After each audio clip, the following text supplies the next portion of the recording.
dikatakan wali? Katakan wali adalah orang yang dekat kepada Allah, dekat kepada Allah pada ibadatnya, dekat kepada Allah pada ucapannya, dekat kepada Allah pada tindak tanduknya, dekat kepada Allah dalam arti yang lebih luas. Itu dalam gambaran namanya saja, ya,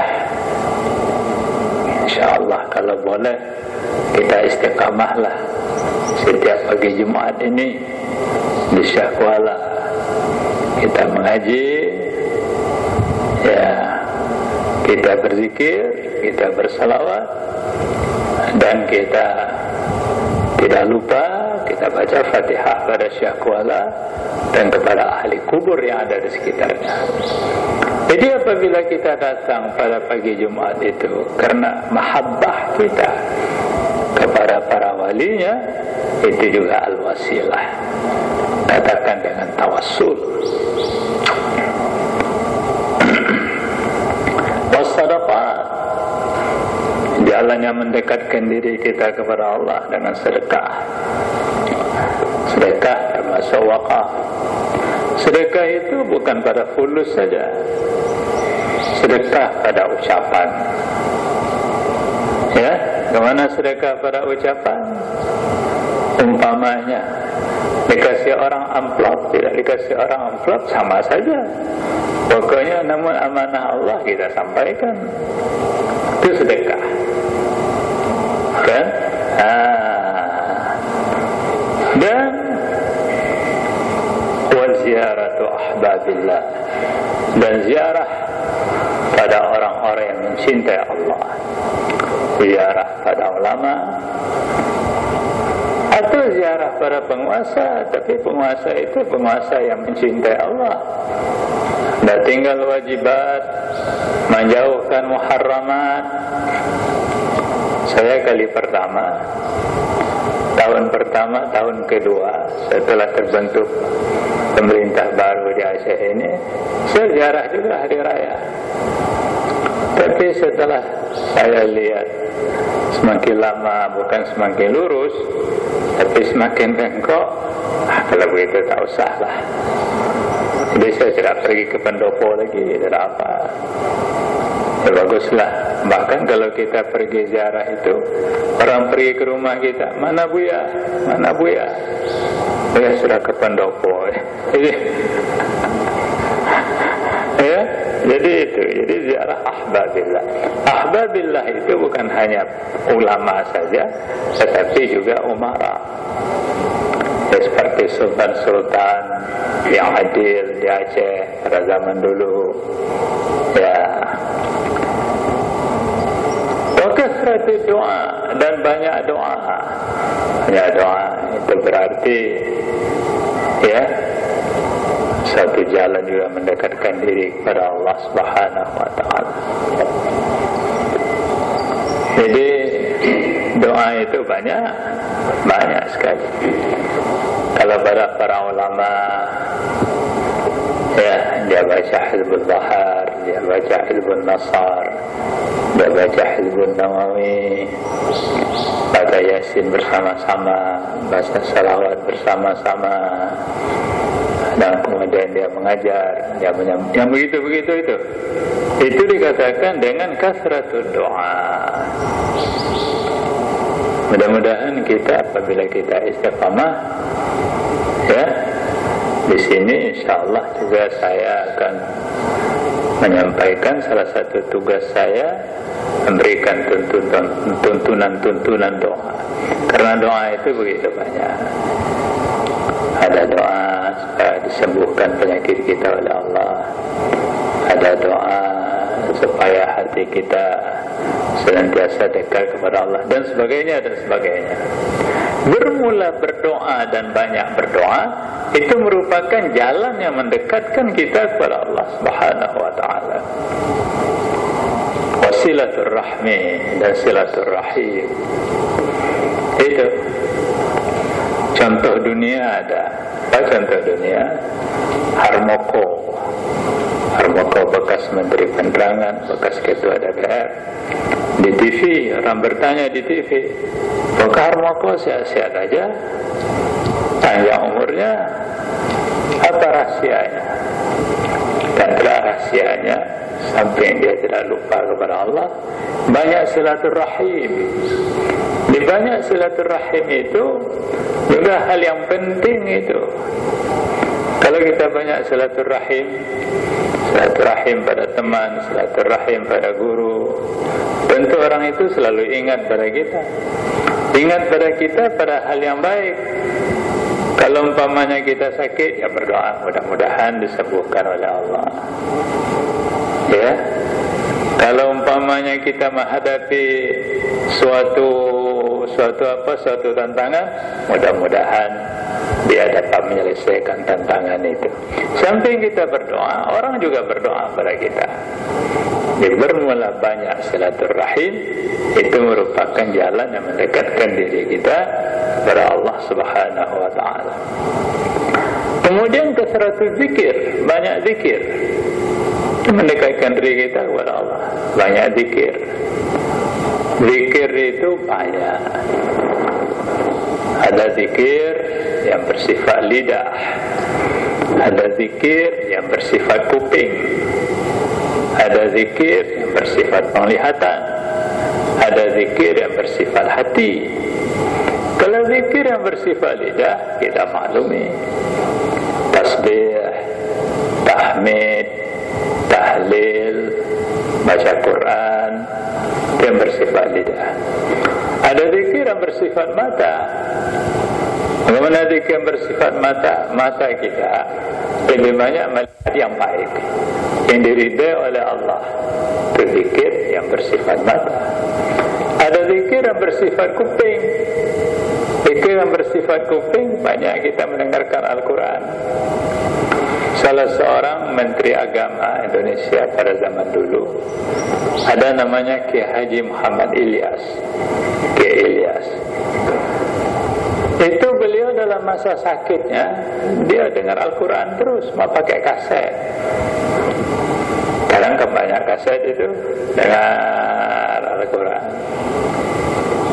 Jadi itu zikir yang bersifat kuping, yang bersifat telinga. Ada zikir yang bersifat hati. Bagaimana zikir yang bersifat hati? Zikir Allah, Allah, Allah, Allah dalam hati. Ada juga zikir yang bersifat hati, yang lain lagi. Kita merasakan bahwasanya kita dilihat oleh Allah. Kemana kita pergi, kita rasakan kita dilihat oleh Allah.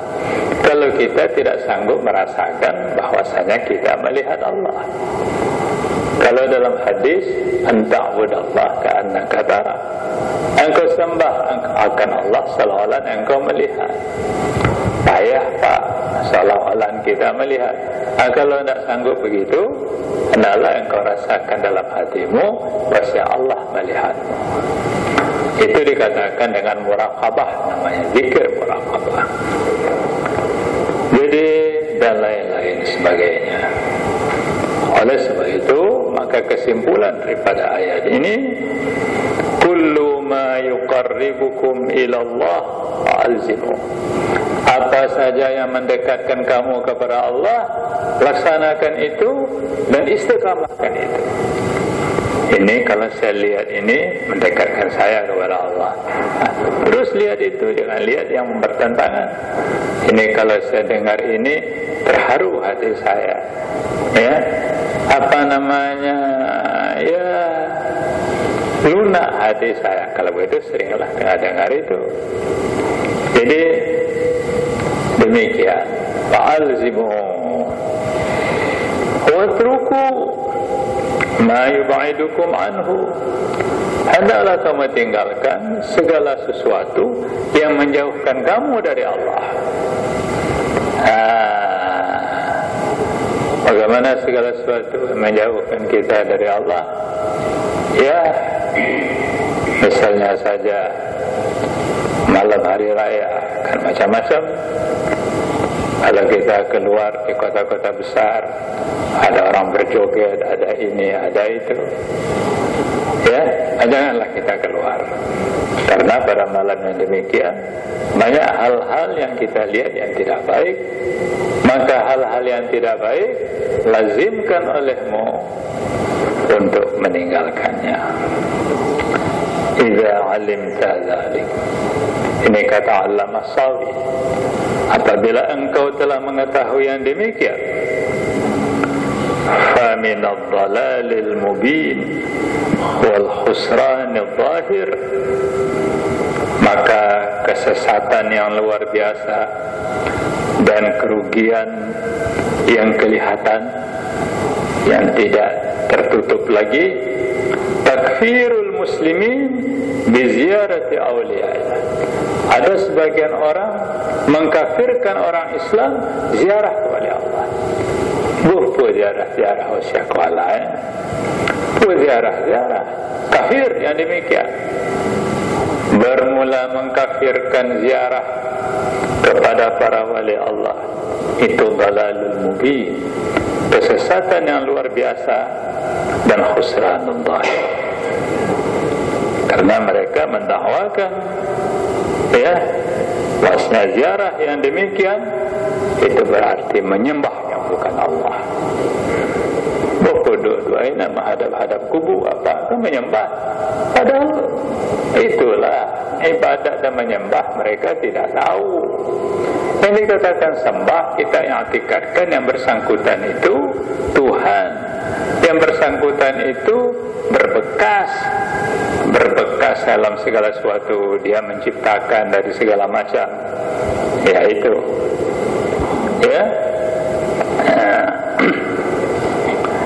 jadi bahkan juga bermula ziarah pada para aulia Allah, itu termasuk dalam hadis Rasulullah sallallahu alaihi wasallam, ala la imana liman la mahabbata lahu. Ketahuilah bahwasanya tidak ada iman bagi orang yang tidak cinta kepada wali Allah. Namanya saja wali Allah. Apa arti wali Allah? Orang yang sangat dekat kepada Allah Subhanahu wa ta'ala. Wali dengan arti qarib, yang begitu dekat. Karena itulah maka Allah berfirman, ayyuhalladzina amanu taqullaha wabtaghu ilaihil wasilah. Jadi maka tawassul adalah dianjurkan. Meskipun ziarah kepada Nabi di Madinah bukan rukun haji, bukan wajib haji, kita kalau sudah melakukan tawaf segala macam ibadah haji sudah selesai, boleh pulang. Saya tidak ziarah ke makam Nabi, tidak apa-apa, karena pekerjaan haji saudara sudah selesai. Tapi jangan lupa, ada hadis Rasulullah sallallahu alaihi wasallam, man hajja walam yarzurni walam yazurni faqad jafani. Barang siapa yang melakukan haji tetapi dia tidak ziarah kepadaku, kasar sekali orang itu. Jafani, jafa, kasar. Saya teringat dulu salah seorang pejabat Indonesia ini, Sudarmono. Siapa yang tidak tahu Sudarmono? Semua kita tahu. Dia haji, setelah haji dia tidak ziarah kepada Rasulullah. Orang pada ziarah, dia tidak ziarah karena dia menganggap yang penting haji, ziarah kepada Rasulullah.